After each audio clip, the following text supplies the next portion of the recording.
Hello and welcome to episode 7 of Destroy Before Listening, which is a conversation between myself, Pete Byrne and Joe Thompson. Joe is best known as the bass player in Hey Colossus, a 6-piece band formed in the London area in 2003. They're quite prolific at this point, having released a number of albums in splits on a variety of different labels. The sound incorporates many heavy elements drawn from noise rock, post-punk, krautrock and psychedelic music. The track at the end of the interview is a 16-minute long piece which demonstrates this kind of versatility. It is also from their new album Dancers Curses, which was released on Wrong Speed Records, Joe's new label which he set up last year. He also wrote a book published in 2019 detailing his life and experiences of being in a small independent band.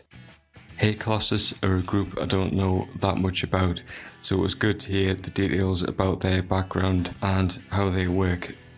Also Joe's perspective in particular on the points previously mentioned. This conversation was recorded in early December of 2020. Thanks.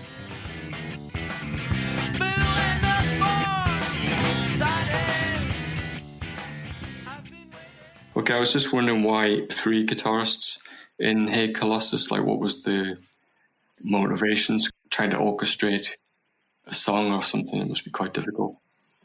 It was kind of an accident at the beginning. We put an advert on the Fracture forum and ended up with an extra guitarist. So we just had our first rehearsal with 3 guitars and a bass and drums, and then that was it. And there's only been very brief moments where we've been 2 guitars in all the time. And I just of late, since about 2014, 15, we've been more organised with how the guitars are. Before they would all like kind of play the similar sort of thing, and it was all about a wall of noise or whatever else. But since about 2015, we tried to arrange them to all have different sounds so you can hear them clearly. Yeah, because I was thinking of like other groups with 3 guitarists, and I couldn't really think of that many. When I saw ISIS years ago, like they had 3 guitars at one point. Right. Yeah. I mean, for us now, especially, it's really, I think we enjoy it. It's kind of like an orchestra thing. I do this a bunch of years ago, or how many years ago? I don't know, 3 or 4 or 5 years ago.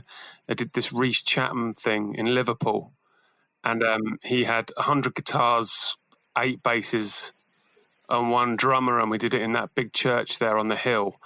And just listening to the way he organised it all, with certain guitars playing high and certain guitars playing low, and then the sound you can get if you actually sort of kind of play with your ears a bit more, rather than just sort of, I don't know, just sort of thrashing away or whatever. If you actually all listen to what each other's doing and get, play through the scale a bit more, I think you can create really interesting sounds. Okay, yeah, because I mean, when people just mention like heavy, it seems to be heavy, or sludge or something comes up, and it was more of a emphasis on the repetition.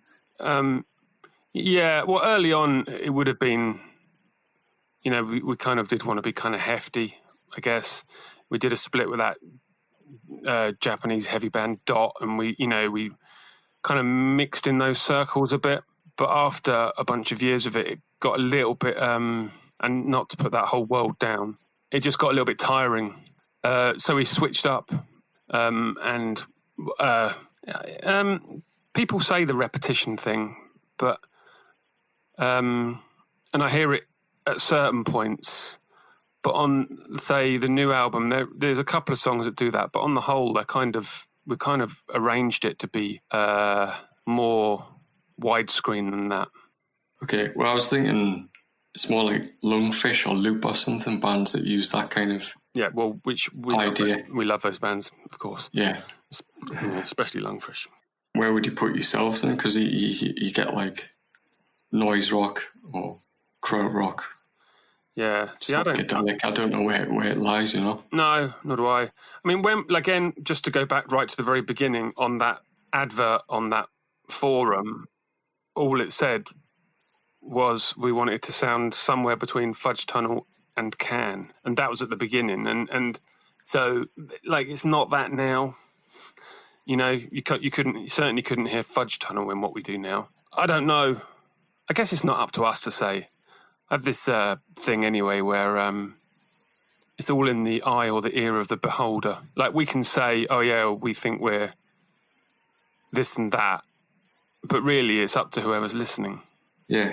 Well, like to take it from the start, working backwards, is like you're originally from Watford, isn't it? And like, where were the seeds sown for that kind of thing? Because I know there's this band Stanton, isn't there, that you formed initially? Yeah, so Bob and I were in that band, Stanton, in the 90s through to the early 2000s with a fellow called Simon and my brother on the drums, Chris.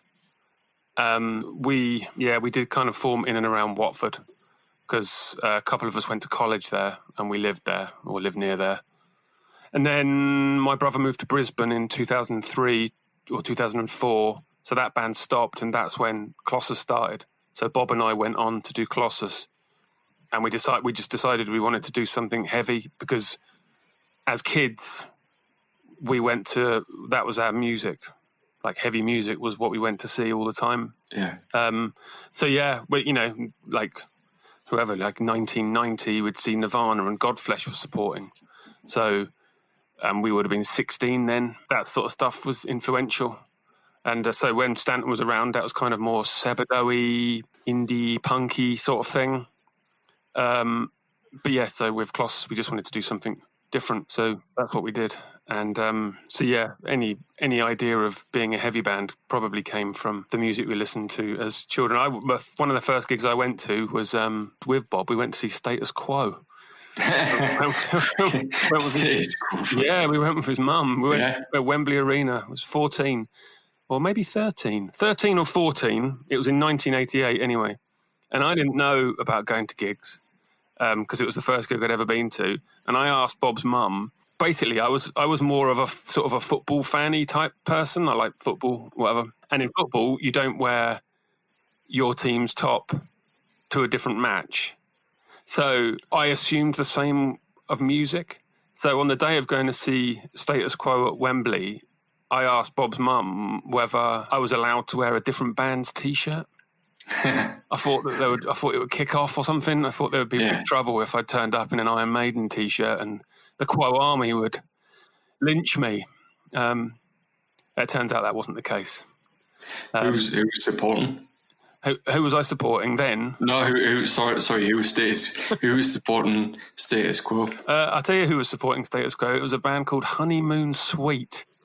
Who I swear to God I've never heard of since or before. No, I've never. First time you've said it's first time. Yeah, I think that they were. I can't remember if. I have a feeling they're kind of a glammy sort of. Yeah, sounds Cinderella-y sort of band. I don't really know. I can't remember much about them. We watched them, of course, because we would have got there really early because it was our first gig, and that's what you did. But I have no memory of them. Yeah, but yeah, that's 9. I've still got the ticket for that. It's totally faded, like you can't read it at all. But I kept it. So I mean, Watford's like it's not really London. It's kind of like end of the line. Yeah, well, actually, I don't know much about it. No, well, we grew up in a town near there called Berkhamsted, so which you'd know even less. But yeah, Watford's just inside the M25. Bob says it's not London. I say it is. And because he's not talking to you now, I'm going to say Watford's in London. It's totally end of the line. And I don't know. I think Wire came from Watford. Well, he's not bad then. Yeah, and I don't know who else. Gallows, maybe? I've heard of that band. They're like a Kerrang sort of tattoo punk band. Yeah, like a tattoo punk band. Tattoo punk band. You know the sort. So what, like scene-wise or like anything that? So that's your scene. There isn't one. No, there isn't. Suburban. No, there wasn't because we didn't know of it, and we didn't know about anything. We just assumed you had to get signed. send a demo off to Geffen or whatever and hope to get signed. And then around 98, we decided to release our own single. So we set up a record label. And I say set up a record label, it's not even that. We just sent a tape off to get pressed and we got a bunch of records back.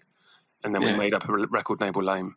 Yeah, so then we started our own label in 98 and then we released our own stuff, plus ended up doing a few other band stuff as well through the late 90s into early 2000s.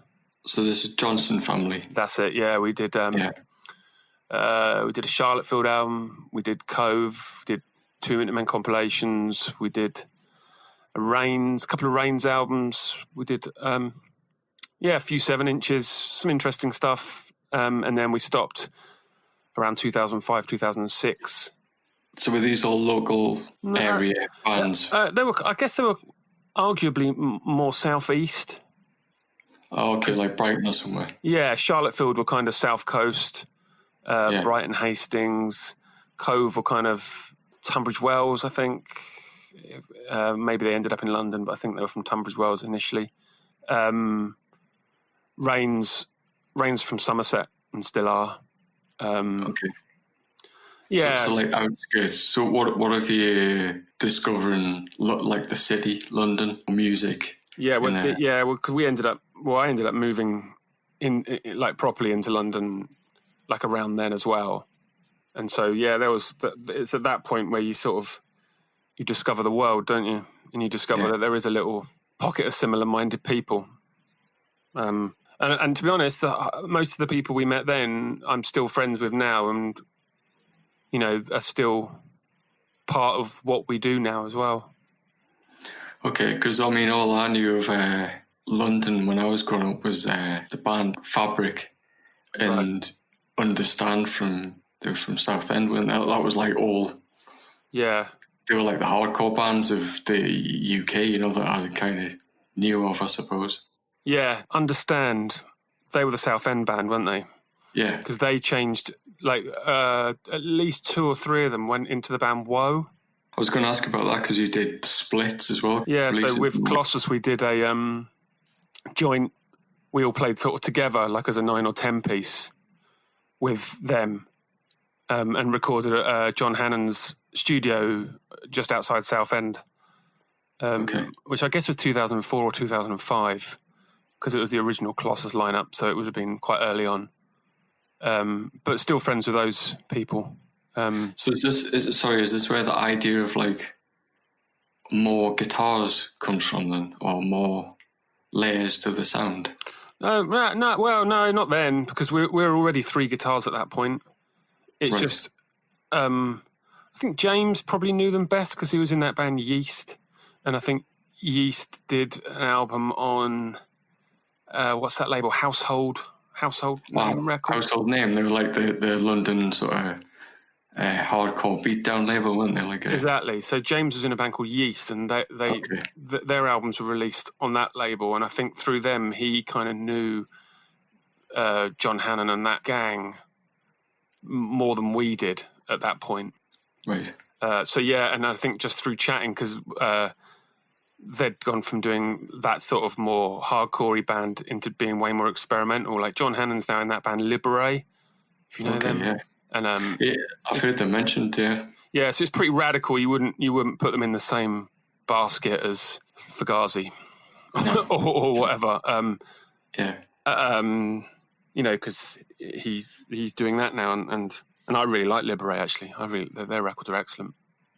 And actually, our last album came out on the same label as the Libere album, because Luke put it out on Alter. Okay.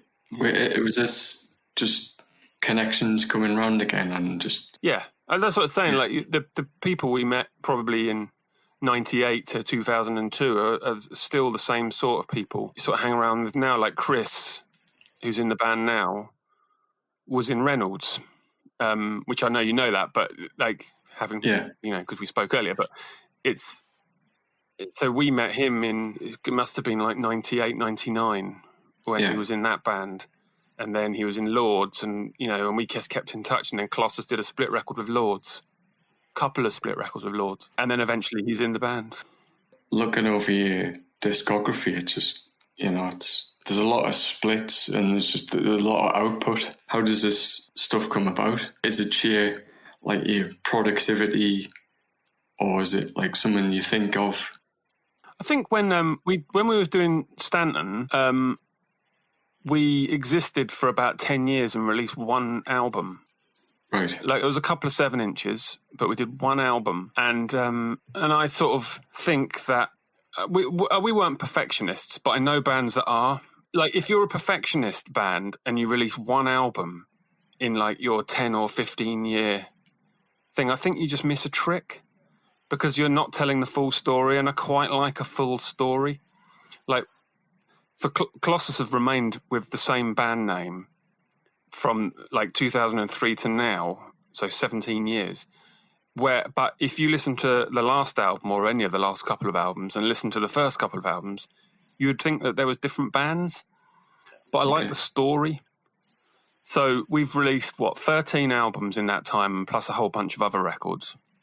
And I just like the idea that it's kind of a diary. Like, if you really wanted, you could sit down and listen to the first album, sort of Hates You, that we put out ourselves, all the way through to this latest album, which again we've gone back to putting out ourselves. And I like the fact it tells a story. But if we'd have done nothing for 17 years apart from practice and get together and then come out with this album, maybe it would have been, enormous or whatever, because that's often what happens with a first album. But I do like the story. You can. I think bands miss a trick if they piss around too long. Yeah. Is this, do you think, where the krautrock thing comparison comes from? Because I know a lot of those bands did like the similar thing, didn't they? There's just like so much output. I don't know. Maybe. I think a lot of bands are influenced by that. Even Coldplay are influenced by that band. I think Coldplay had to pay Kraftwerk a whole pile of money for a riff they nicked off them. So, yeah, what's that big song? I cannot name a couple. I think I remember the thing you're talking about, but I cannot remember what it is. No, but they just lifted a whole thing from Kraftwerk and spoke to Kraftwerk, and Kraftwerk gave them permission to use it, which makes your skin crawl, doesn't it? But that's also what we'd mentioned like earlier on before about the kind of the past and the future. Yeah. Because it's kind of a future, present band, but they're taken directly from the past, but like totally deliberately. Yeah, well, like paying a bunch of money. Yeah. Well, what do you think of that band Elastica, who did that? I don't know if you. It was a Wire song, wasn't it? Exactly, they did a Wire song. I think there's a Stranglers one in there, but they directly lifted that Wire song. I once had a whatchamacallit. I spent a day playing with Elastica once. It was playing with them. Yeah, well, like in what sense? Like play guitar or? Yeah, bass. Bass. At the time, their bass player had left, and an advert, I think, in the NME or Sounds or something, saying they wanted a bass player. What year? I guess this is mid-90s. So I was young, and I just applied for it, and they sent before they got big. No. Oh, they'd done their first album. So they'd released their first album. Yeah, I think it was before they did their second album. So they were pretty. Arguably, they're sort of kind of maybe their biggest point, because their first album was kind of big news. Yeah. And so I was like, oh bollocks, I'll just apply for that. I don't mind them. There's worse bands out there, sort of thing. I quite like Wire, I thought to myself. And they sent me a tape of 4 or 6 of their songs. And I learnt them. And then I spent a day with them in Camden, at some studio in Camden, playing those songs. And then at the end of the thing, they said, let's jam, they said. I thought to myself, this is going to be interesting. And like, I couldn't really either, but they certainly couldn't jam. It was quite funny. We just hacked around on A for about an hour. And then that was that. And then they got the original bass player back in. Okay, how does that like idea of songwriting compare to your idea of songwriting, or where you wanted songwriting to go? I've got this. I think that one of the reasons we do or can release a lot of records is I think the 6 of us that's in the band now, and whatever lineup's been before, have been fairly keen on the idea of catching a song just before it's perfect. So, because I think that's when it's at its most exciting. So if you rehearse a song a couple of times and then just record it just when everyone's like really totally buzzing about the tune. Yeah. As opposed to getting it absolutely perfect and then just keep rehearsing it. Because as you keep rehearsing it, I think you chip off any excitement until it becomes kind of a bit boring for you to play, at least. And then that comes across in a recording. So I'm kind of keen to catch that moment just before it's reached its peak of a song. So almost like just before you've got it good. So it's just like you can hear that maybe it's going to go wrong and you just about capture it right. So is there any bands that like would have pointed towards that attitude, or? Well, I wouldn't mind betting. I don't really know, like for sure. So a subconscious thing. Yeah, for me, I think it's like just through years of doing it. I've done other bands that have rehearsed, and you really like you can suck the life out of the song. I kind of think that maybe the Fall are like that, or were like that, and I wouldn't mind betting that Sonic Youth were a bit like that as well. Yeah, I see. Yeah, because you can just make it exciting if you catch it at the right moment.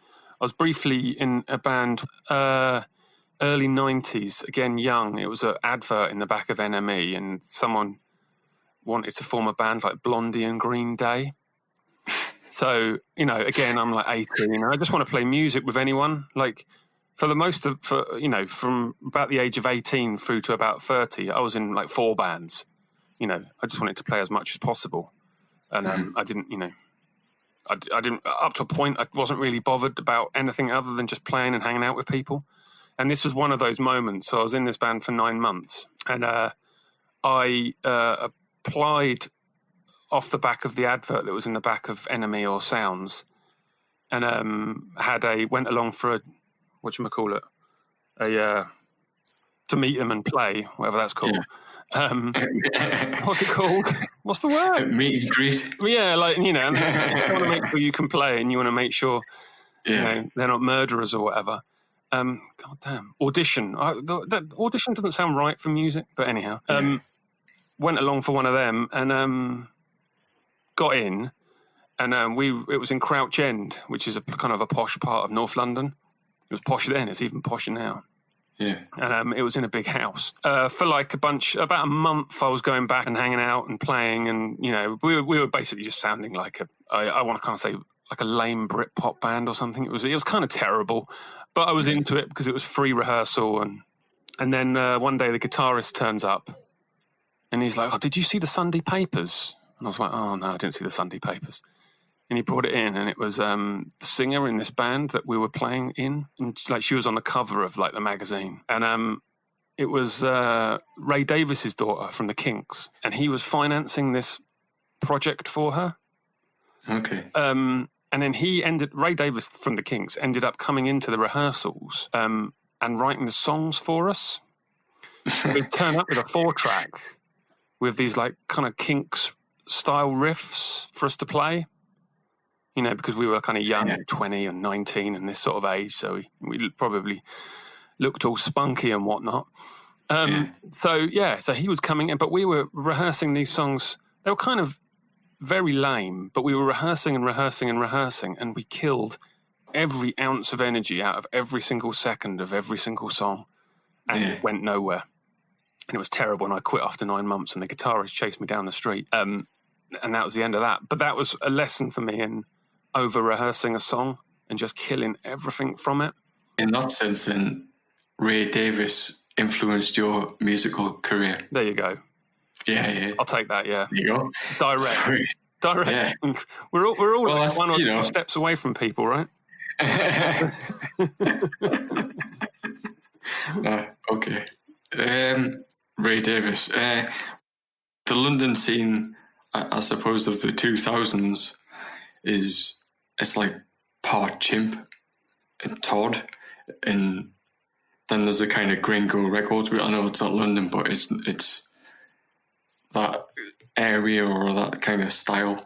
Yeah, there was like like Leeds had a distinct sound with like Bilge Pump and Leeds, Brown Owl and a few bands like that. Leeds was quite specific with its sound. Yeah, so one of the reasons we didn't play Leeds for so long was because we really liked playing gigs for there's a guy called Anth and a guy called Nick, and they ran a night eventually. It was called Golden Cabinet in Shipley, but before that they put gigs on in Bradford. So we played the 1 in 12 twice, and that was instead of Leeds. And we played with Pharaoh Overlord on one of the nights, and then the other night they did an all-dayer. It was us and Drunken Hell. We were on tour with a band called Ultraphallus from Belgium at the time. They played, and a couple of other bands I can't remember.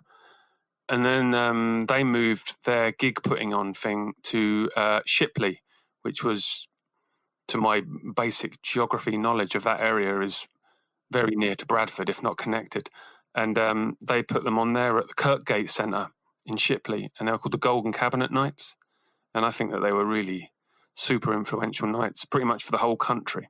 And even down here, people started doing things down in Somerset because of what they were doing up there. And it was like once a month they would put a band on. It would be like Nod, and but they would play with an electronic thing or a solo thing, and they would mix it up, and it was such a pleasant night when you played there. And so that was those fellas. That's the reason we didn't play Leeds much, because of those. So last year, so we're at the tail end of 2020 here. Yeah, 2019 we played in Leeds for the first time in a very long time. We played at that Temple of Boom. Okay. Do you know that venue? I know it's intro. Like Snedder told us, Lecky, who runs it. Right. It's like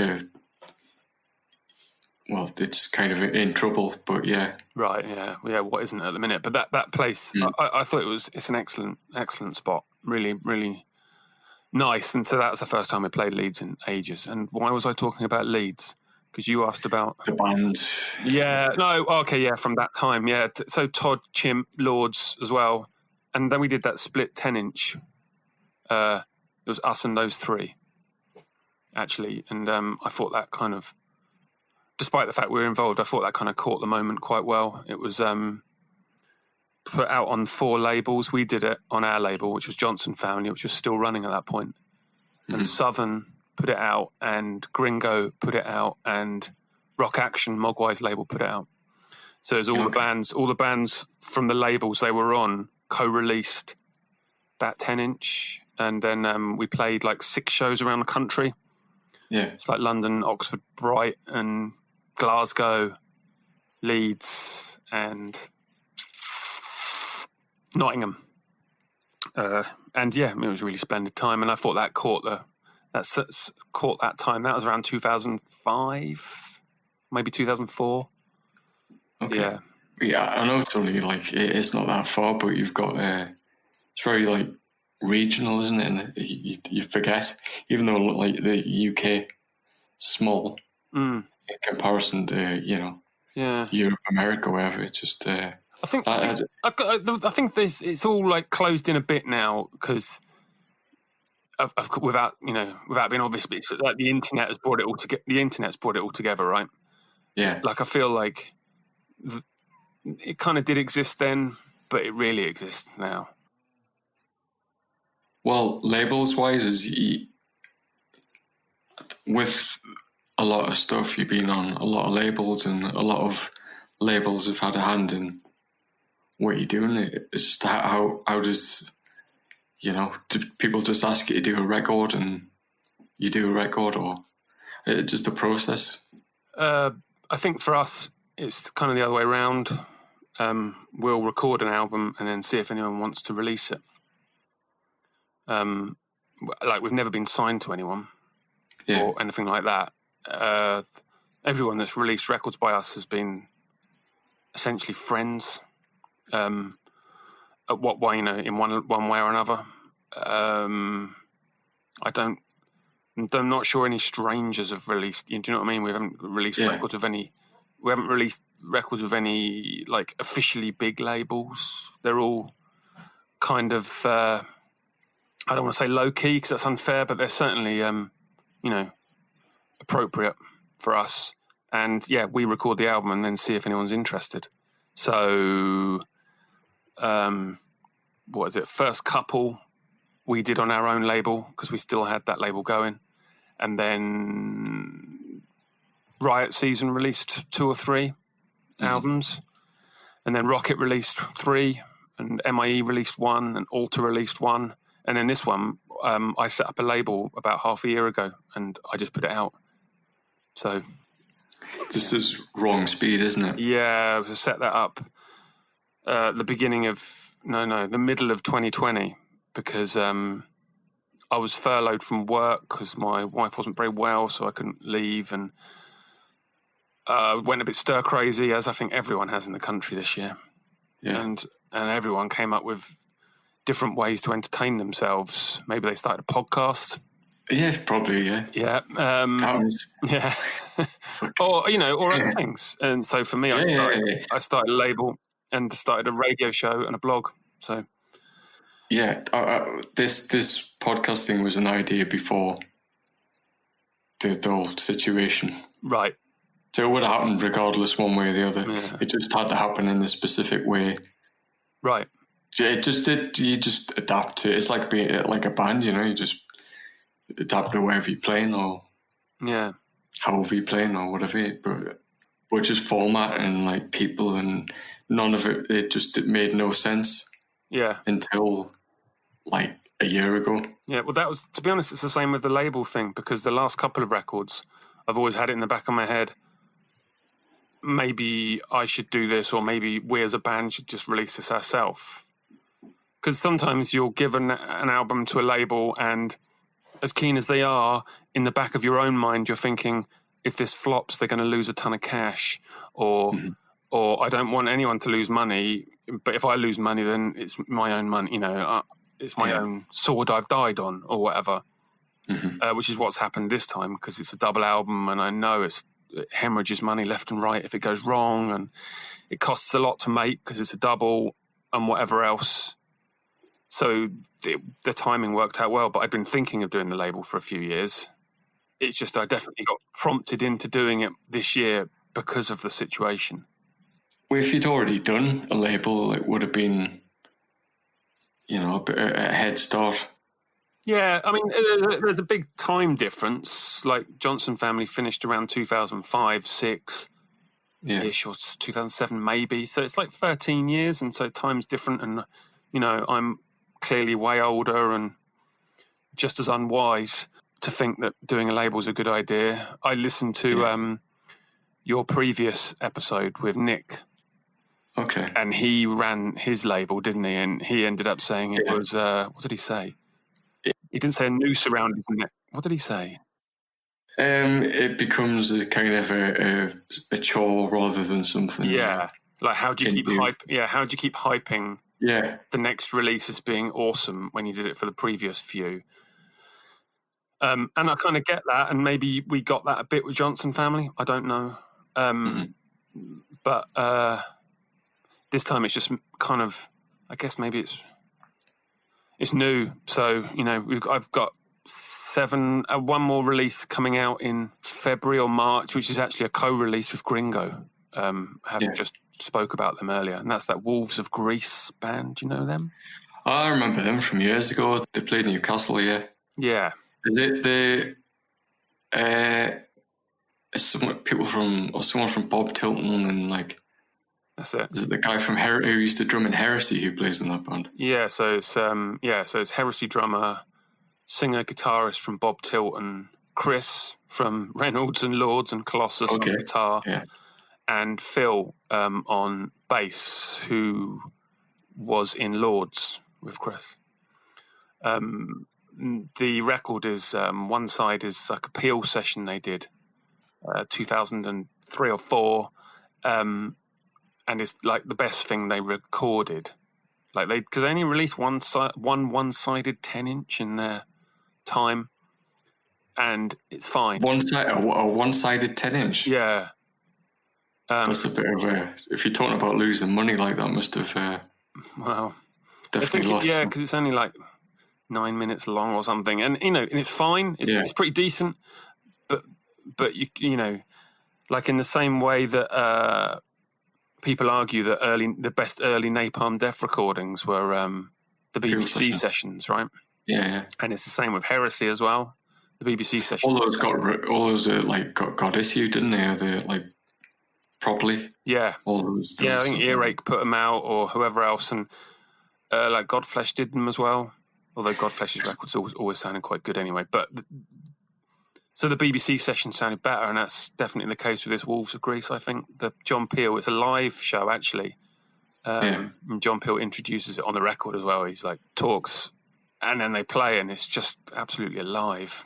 So between Gringo and myself, we just it's just so it's coming out basically in February or March at the Pressing Plant. So that's the 8th release on the label, and there's a couple more lined up after that. And plus, I've had to repress the Colossus album numerous times because it's. So you've managed that many releases in like 6 months? Yeah, done. So the Colossus album is Wrong Speed 7, and that came out November the 6th. So yeah, we did 6 before that, and I got 1, 2, or maybe 3 planned. Only 1 announced for early next year. Okay, I think I like the label logo. I think you did that's a. If you're looking at good label logos, then you need a strong one, and that's. It's pretty sweet, and that's Tim Farthing did that, who is in Reigns, but he was in Colossus for about 10 years. Actually, he left a couple of years ago, and he lives just around the corner here because I live in Somerset, and he lives just around the corner. Yeah, he did that. He's kind of a whiz with that stuff. Is this why it's a penny farthing? Yes, it's Evel Knievel, a skeleton Evel Knievel on a penny farthing. But what I really like is the little details of the cobwebs, implying that the penny farthing has never, it hasn't moved for a long time. I think he's really good. So it's one of those sort of images you can look at and you spot something new, kind of each time, and there's something to be said about that. Well, you mentioned John Peel and Peel sessions. What was your personal sort of experiences with, the John Peel show? Weirdly, when I was young, I listened to the rock show more, the Tommy Vance rock show. Oh, right, okay. Yeah. I can't pretend to have been cool enough at sort of 14 or 15 to have been listening to John Peel. I was into rock and metal when I was 13, 14, 15.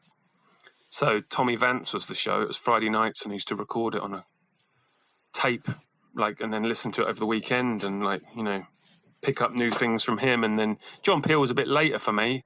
Stenton did end up doing a session for him. We played live on his show with a bunch of other bands, with Reynolds and a few others. And he was a lovely chap, of course. Greatly missed. And there was a brief time where I worked for someone who they call it radio plugging.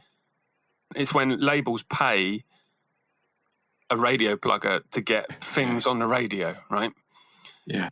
So for a brief while, I worked for one of those, and they.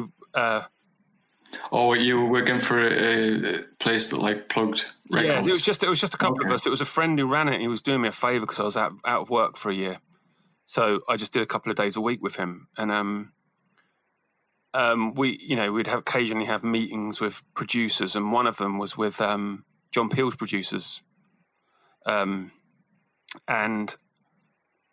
we met up with them, and they're saying, he's knackered, all this. He's on holiday. He's on a holiday in Peru. I think it's Peru. And then, he died a week later while he was out on holiday. And I'm not, I don't know. I'm not saying they're not, I don't want to be a conspiracy theorist, but it just feels a bit connected. You know what I mean? Not that the BBC directly did him in. I'm saying the fact they worked him into the ground. They worked him into the ground, and then it's not really a conspiracy. Well, it's just a BBC style conspiracy. It's a theory. It's a theory of mine. And but then when now he's dead, God rest his soul, of course. Mm-hmm. All of a sudden there's John Peel days and there's Peel stages and Radio 1 are like, oh yeah, John Peel was the best. But he's a name, it's a brand, really, isn't it? Yeah, but they wanted to get rid of him, you know? Yeah. And he introduced so much music to so many people and helped so many bands from everyone from Napalm Death all the way before and since. So... Anyway. There's nothing. Is there like an equivalent? There isn't really. No, but times are different. The equivalent is people like you, or is online shows, and it's different. Like then the focus might have been everyone listens to the radio at 10 at night, and John Peel will hit you with like a reggae song followed by a grindcore song, and you. What about your like radio show or your involvement with that end of things? What, down here? I do a weekly show, and it's just called Wrong Speed. I do it Sunday nights. It's 9 till 10, and it's on there's a local station. It's like just it only broadcasts about 15-mile radius or something. It's just in central Somerset, but it's online, so if they want, people can listen either live or through the following week. And again, it was something that happened this year. It was just, what can I do with my time? Like, the band isn't playing. Yeah. I've got so many records I like or whatever. So I just emailed them and said, do you want someone to play random crap at some time that no one local will actually be listening? So, because I don't want to offend anyone or, whatever. But I don't really, to a point, I don't really care if anyone does listen, locally, especially. Yeah. Well, there probably wouldn't be. I mean, it doesn't really matter. People can, pick things up wherever and whenever now, I suppose. Yeah, like if you ever listen to it, like normally it's got adverts on it because it's a self-funded label, so they sell out advert spots, and I'm normally on just after advert for like single people. Is it like a Norfolk Digital type? Yeah, I think they've found their market with the few people that might be listening. It's like, are you single? Are you lonely? You're lost. What are you doing with your life? Sign up here. And that and Avalon Tyres, which is a local tyre company. Sorry. There's two adverts that seem to go on before me. Oh, that's great. To be honest, I just enjoy doing it. Yeah. It's just an hour a week. It's kind of fun. So what I mean, do you just do the same thing? Whatever you kind of feel like. Yeah, exactly. And a couple of labels send me things, but not many. Static Shock Records send me some things, just like digital stuff, and that La Vida label, the London label. Oh, yeah. They send me some bits, but that's it. They're the only two labels that have ever sent me things. So consequently, they get played the most. Punk rock. Yeah, but I like those two labels, so that's fine. Otherwise, I just play stuff I like when it's along those lines or whatever else. It's something to do, isn't it? Yeah. Enjoy it.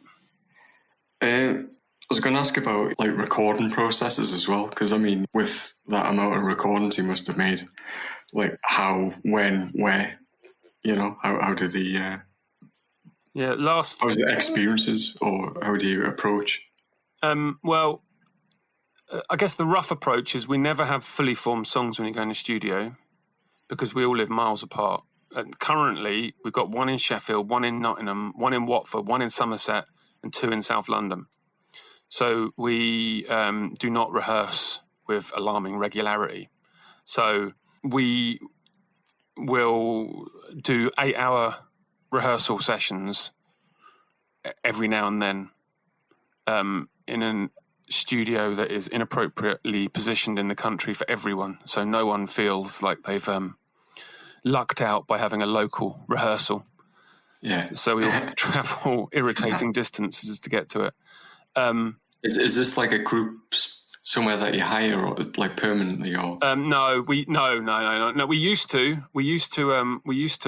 have a room or share a room in a place called Dropout, which was in Camberwell, and we shared it with it was us and Part Chimp and who else? Cove, Notorious Hi-Fi Killers, a bunch of bands. We used to share a space. But for one, that place isn't there anymore, and for two, we don't rehearse regularly enough to have a place anymore. Right. So yeah, we'll get together with some ideas. We'll jam ideas out and have a rough plan, and then go in the studio and knock it into shape just whilst we're recording. And it goes back to what I was saying earlier about catching a song just before it's ready, because I think it's the most exciting. And I think sometimes when you're working on a song, and especially if you're working in a place that we use this guy called Ben to record us, Ben Turner. He's got a studio in Wells in Somerset, but we recorded in Bristol for the last one with him, and he doesn't mind the way we work. So he'll just press record as soon as possible and just leave it running whilst we're working on songs, and then we'll just tell him that that's the song done. Okay, so is he like a collaborator as well? I think he's enthusiastic, and I think he has got into the idea of the way we work. I think it was new to him initially. He was talking about a lot of metal bands, how metal bands record nowadays, and that is like they never play in the same room together, and we always play totally live together.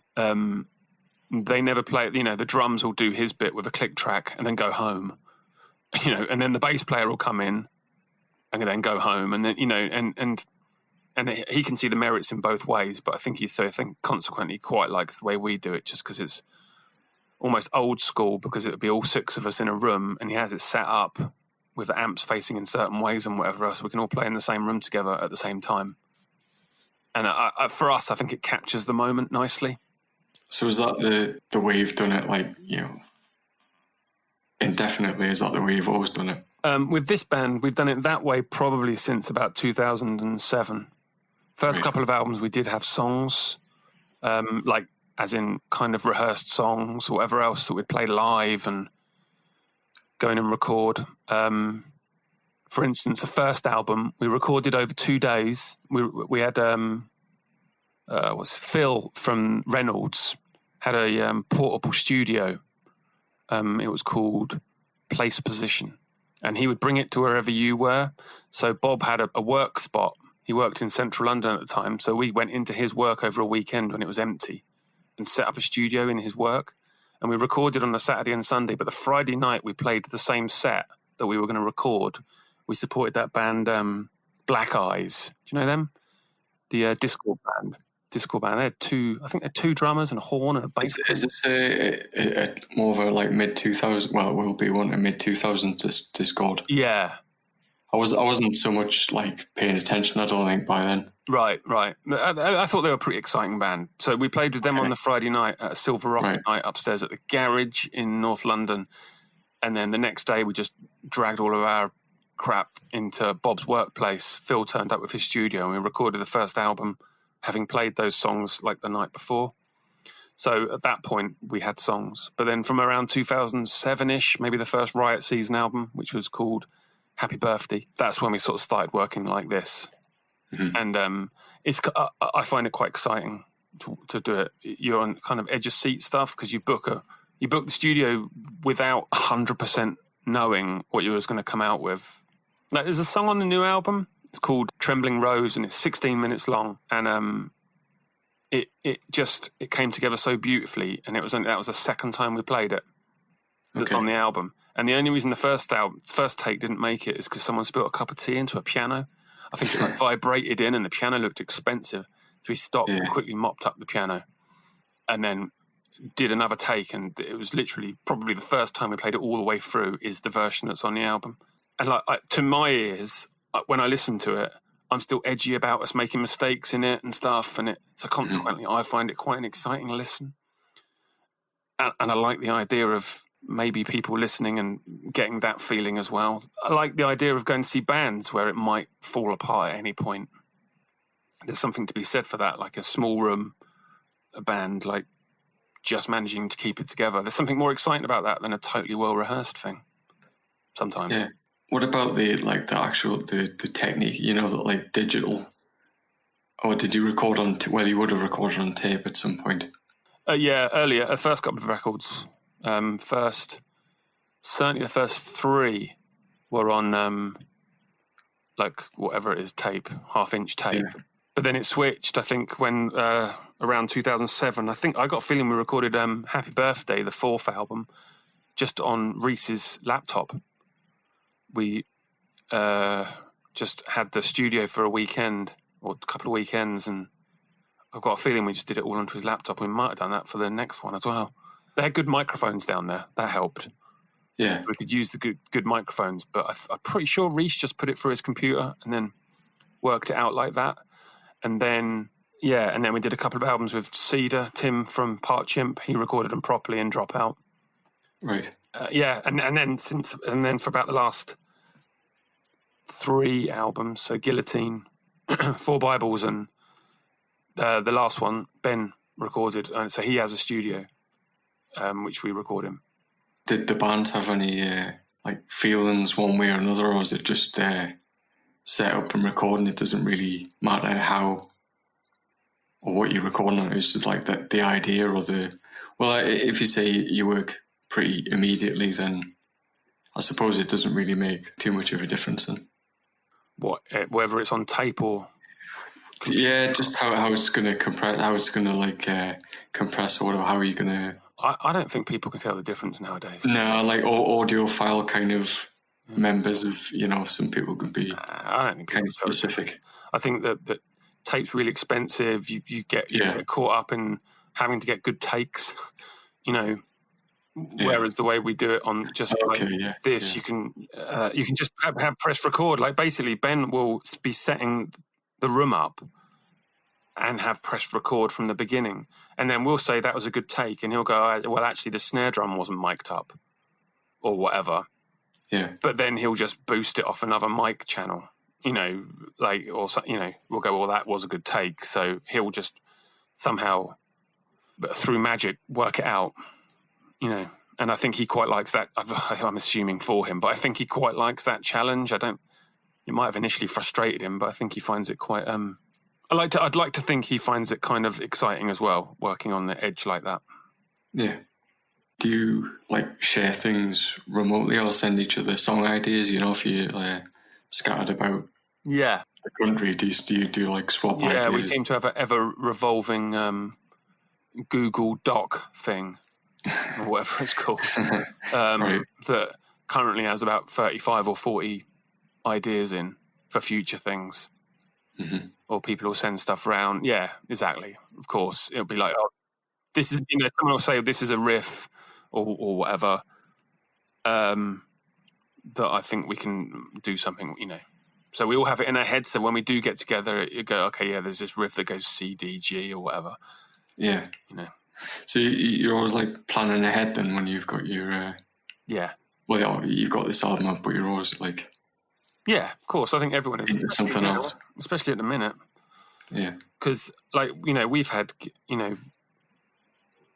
this is the first year that I've not played a gig. We haven't played a single gig this year. Our last gig we played was November 2019 with Chimp and Nod. We played France and Paris, Brussels and London with them. And that was in the middle of November 2019. We haven't done anything this year. So, so we've managed to work on this album, had videos made, and that's all. So we've been pottering with that. But then as soon as that was sort of done, Half and I starts thinking, okay, well, let's start thinking about either gigs and rehearsal or more recording. Because that's just the way you're kind of programmed. Yeah. You can't just sit still. It's been that. So that's what I'm saying. So consequently, you end up doing a radio show or starting a record label or whatever else. Yeah. Do you prefer one or the other, or is it just the same thing? Do you see it as a label, a radio show, a band? Is it where do you see your place, or where do you fit? I think I just fit playing the bass in a band best. Okay. Plonking away. That's my thing. Everything else I sort of dabble in or either do averagely or whatever, but ultimately I just like playing music with people. Yeah. And I like playing live, but I do really like being in the studio. I probably as time goes on, I'm probably enjoying recording more than travelling around playing gigs. Yeah. I think people would do anything to play to 40 people at Temple of Boom in Leeds on a Tuesday night at the minute. So I think we're all quite excited about hopefully that time coming back round again. Yeah. Well, I was going to ask about your book as well, because you're a writer, author. Would you say now? Yeah, well, yeah. No. That came across. That honestly, that came. I wasn't even looking to do that, and it just happened because I got asked. Mm-hmm. And once I started, like the fella said, "Do you want to do this thing for a book? Writing about your songs that you've been involved with." And he had a bunch of famous people that were doing it as well.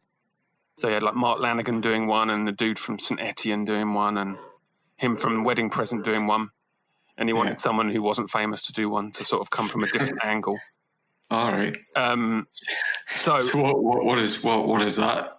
Like the kind of wild card. Well, yeah, exactly. I just think he wanted something that I don't know. I don't know what he wanted, but what he got was I spent like a year on it. Like I didn't mess about. Like I got so into the idea of doing it and so focused on it that every waking hour I was thinking about it, and I was so determined I knew it would be the one chance I'd ever get to do such a thing. Like it was so weird to get asked.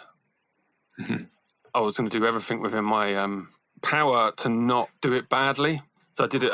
Like at school or whatever. If I ever did homework, I was always cobbling it together and just handing in a load of rubbish. Or, even at work, you sort of half-arse it the whole time. But with this, I was just so determined to do as best as I could. I just got really embroiled in it. I loved it in the end. How did you compile it then? Well, the idea of the book is about what he wanted, because it was being a series, is he wanted the person writing the book to write about, and he gave a number, it was like 12 songs that they've been involved with. And that was kind of the brief. Just write about 12 or 14 songs that you've been involved with. So I picked a whole bunch of songs, mainly Colossus songs that I've been involved with, but didn't really particularly write about them. I sort of started writing about them, but then each chapter I chose to write about a different sort of subject relating to the world of music that we come from. So be it like promoters or labels or touring or, at the level that we're doing it at, which essentially is a level that gets no monetary assistance from anyone other than ourselves. And that was the whole angle of the book, really, was to cover that world. But I knew the other three weren't going to do that, and that was it. And so, there is some gig diaries of the past. I interviewed a few people that had helped us out or released records by us or put gigs on for us. And I just made it as broad and all-encompassing as I could.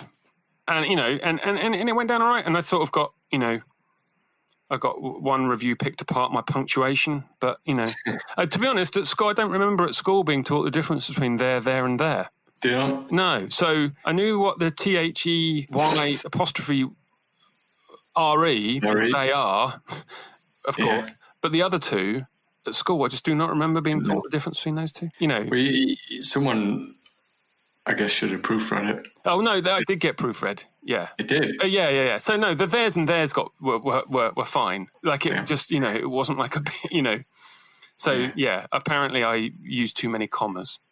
That's one of the things I've picked up. So if anyone ever asks me to write a book again, I'll cut out the commas and maybe make the sentences shorter. What did you take away from the experience of, you're looking back over this stuff, and what stuff did you find or unexpected, or what did you draw from it? On a personal level, I drew from the fact that it's totally possible to do a book. But what I learned from writing about it was all the things we've done and all the people we've met.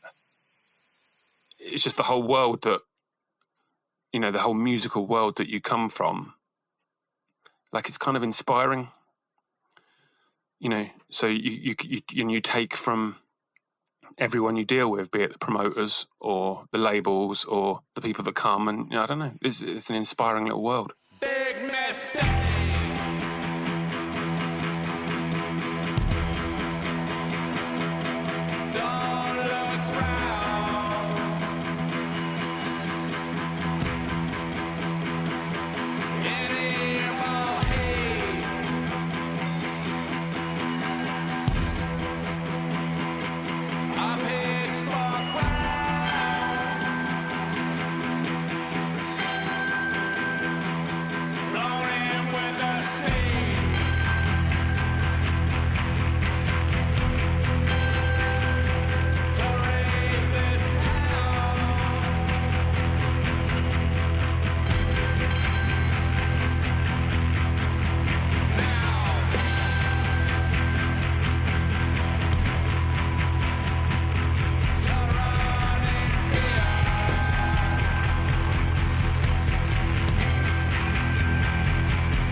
Wow.